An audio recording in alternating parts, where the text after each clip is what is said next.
എല്ലാ പ്രിയപ്പെട്ട ഉദ്യോഗാർത്ഥികൾക്കും ഇമ്പോർട്ടന്റ് ആക്ട്സിന്റെ മറ്റൊരു അധ്യായത്തിലേക്ക് സ്വാഗതം. ഇന്ന് നമുക്ക് ഉപഭോക്തൃ സംരക്ഷണ പ്രസ്ഥാനവുമായി ബന്ധപ്പെട്ട കുറച്ച് പോയിന്റുകൾ ചർച്ച ചെയ്യാം.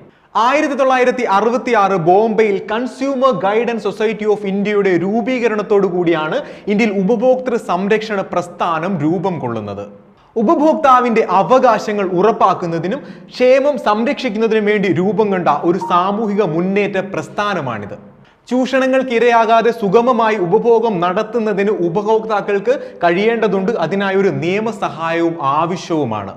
ഇനി കൺസ്യൂമർ ഗൈഡൻസ് സൊസൈറ്റിയുടെ പ്രധാനപ്പെട്ട ലക്ഷ്യങ്ങൾ ഏതൊക്കെയാണെന്ന് കൂടെ നമുക്ക് നോക്കാം.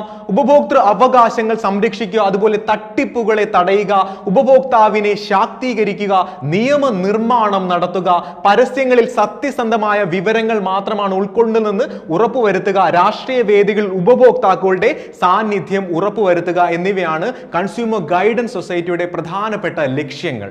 1985 ഐക്യരാഷ്ട്രസഭ ഉപഭോക്തൃ സംരക്ഷണം സംബന്ധിച്ച മാർഗരേഖകൾ ഉൾക്കൊള്ളുന്ന പ്രമേയം അംഗീകരിച്ചതിന്റെ അടിസ്ഥാനത്തിൽ 1986 ഡിസംബർ 24 ഉപഭോക്തൃ സംരക്ഷണ നിയമം ഇന്ത്യയിൽ നിലവിൽ വന്നു. ഇതിന്റെ ഭാഗമായി ഡിസംബർ 24 ദേശീയ ഉപഭോക്തൃ ദിനമായിട്ട് നമ്മൾ ആചരിച്ചു വരുന്നു.